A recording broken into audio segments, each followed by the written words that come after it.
মাথা বা ঘাড়ের কোনো এলাকার ব্যথার উপসর্গকে মাথা ব্যথা বলা হয়। এটি মাথা ব্যথার একদিকে অথবা দুই দিকে হতে পারে, একটি বিন্দুতে হতে পারে কিংবা একটি বিন্দু থেকে চারিদিকে ছড়িয়ে পড়তে পারে। অধিকাংশ মাথা ব্যথা তীক্ষ্ণ কিংবা নিস্তেজ হয় এবং কয়েক মিনিট থেকে কয়েক দিন পর্যন্ত থাকতে পারে। একটি মাথা ব্যথার মূল্যায়ন সহজ বা কঠিন কাজ হতে পারে, যদিও বেশিরভাগ ক্ষেত্রে মাথা ব্যথা ক্ষতিকারক নয়, কিন্তু কোনো কোনো ক্ষেত্রে গুরুতর অসুখের ইঙ্গিত দেয়। মাথা ব্যথা মুখ্য গৌণ হতে পারে। মাথা ব্যথার কোনো কারণ জানা থাকে না।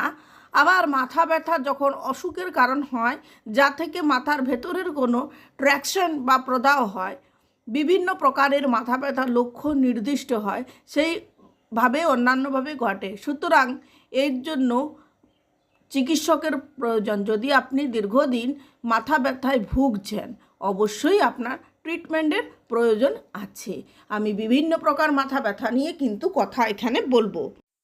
বন্ধুরা, বিস্তারিত আলোচনার পূর্বে আমি আপনাদের কাছে অনুরোধ করছি, এনি মেডিকেল চ্যানেলে যারা এই সময় এই ভিডিওটি দেখছেন, অবশ্যই চ্যানেলটিকে সাবস্ক্রাইব করে নেন, কারণ আমি যখনই ভিডিও আপলোড করব আপনারা সেই নোটিফিকেশন পাবেন। আমি শারীরিক অসুস্থতা সম্পর্কে বিভিন্ন ধরনের ভিডিও বানিয়ে থাকি। তো যাই হোক, আমি চলে যাই আমার মূল টপিকে ফিরে আসছি।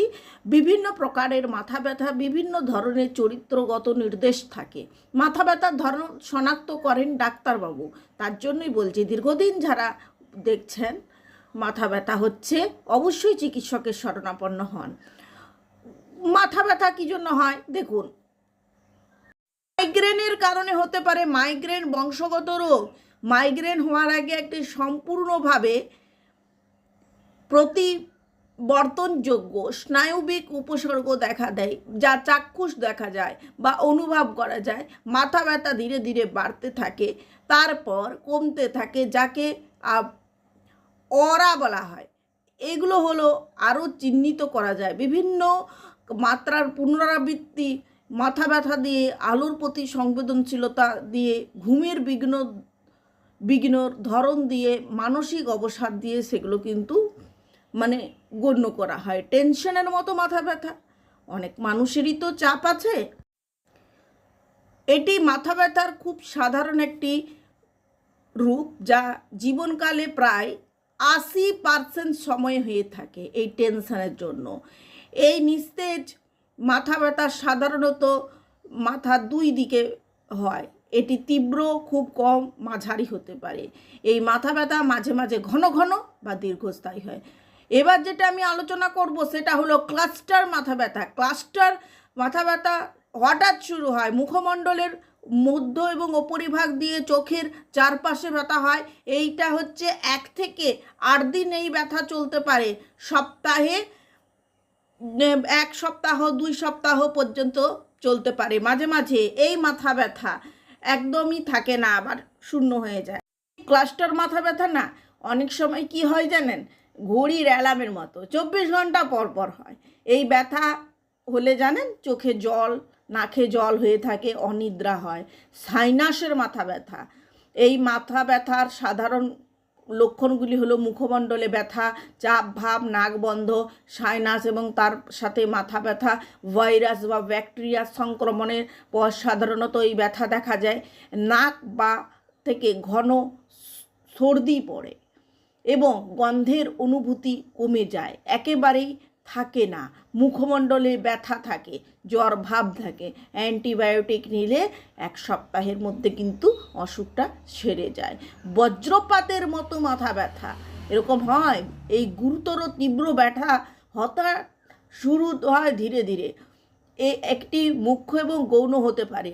গৌণ কারণগুলো হতে পারে মস্তিষ্কের রক্তক্ষরণ, মস্তিষ্কের চাপ হঠাৎ কমে যায়, রক্তচাপ হঠাৎ বেড়ে যায়। নতুন দৈনিক স্থায়ী মাথা ব্যথা। এটি একটি স্থায়ী মাথা ব্যথা যা রোজ হয়, যা পরিষ্কার মনে থাকে। এই ব্যথার কোনো বৈশিষ্ট্য নেই। এটি মাইগ্রেন বা টেনশনের মাথা ব্যথার মতো 3 মাস বা তার বেশি সময় ধরে উপসর্গ থাকলে অবশ্যই আপনি ডক্টরের কাছে গিয়ে এই ব্যথাটির চিকিৎসা করান। গৌণ মাথা ব্যথা যখন একটি মাথা ব্যথা কোনো মুখ্য শ্রেণীর মধ্যে পড়ে না, কিন্তু পরিস্থিতি আরও খারাপ হতে থাকে, তখন সাবধান হতে হবে।